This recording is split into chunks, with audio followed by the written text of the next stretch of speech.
sebab mengapa musibah datang bertubi-tubi. Yang pertama, karena banyaknya maksiat.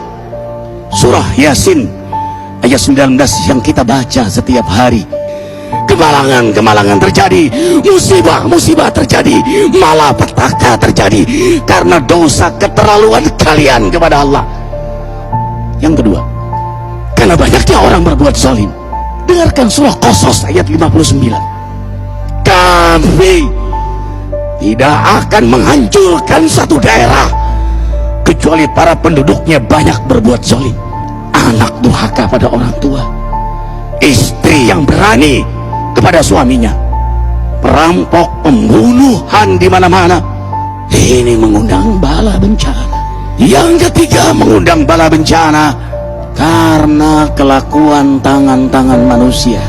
Rum 41. Telah tampak kerusakan di daratan dan lautan karena tangan-tangan jahil manusia, agar mereka merasakan akibat perbuatan mereka. Sebagian mereka merasakan akibat perbuatan mereka, agar mereka kembali kepada Allah. Yang keempat, bencana terjadi karena para tokoh melakukan kemaksiatan dan kezaliman.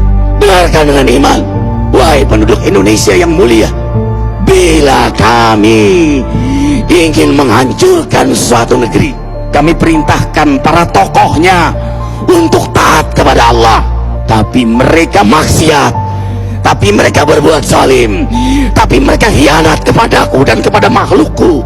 Bahaqqa alaihil qaul, maka haklah untuk mereka datang bala bencana seperti kaum Ad, kaum Samud, kaum Lut, kaum Nuh. Kami hancurkan sehancur-hancurnya. Siapa tokoh itu? Para pemimpin kita yang sumpah Al-Quran di kepalanya, demi Allah tidak korupsi. Lalu korupsi. Siapa lagi? Hartawan, orang-orang kaya yang dengan harta berpoya-poya, sombong, maksiat dengan kekayaannya di tengah orang yang banyak menderita. Siapa lagi? Ulama yang menjual ayat-ayat Allah dengan murah. Subhanallah. Yang kelima, mengapa bala bencana terjadi? Karena orang-orang soleh, orang-orang baik diam melihat kemaksiatan dan kemungkaran. Surah Al-Anfal ayat 25. Takutlah kalian dengan musibah yang tidak hanya menimpa orang yang maksiat, orang yang berbuat zalim, tapi juga kalian orang-orang soleh. Maka masa bodoh dengan kemaksiatan bukanlah sikap seorang mukmin.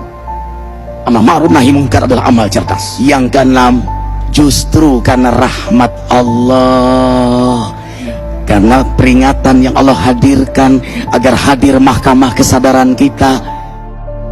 Ikhwah, dengarkan dengan iman surah Al-Baqarah ayat 155, 156, 157.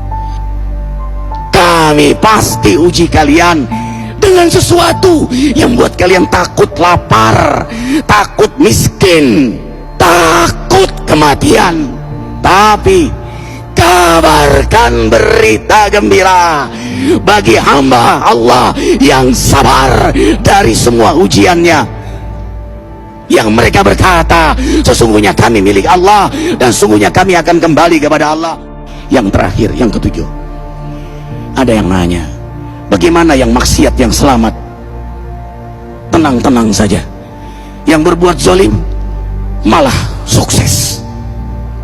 Di mana keadilannya? Allah Maha Adil. Dengarkan surah Hud ayat 15-16.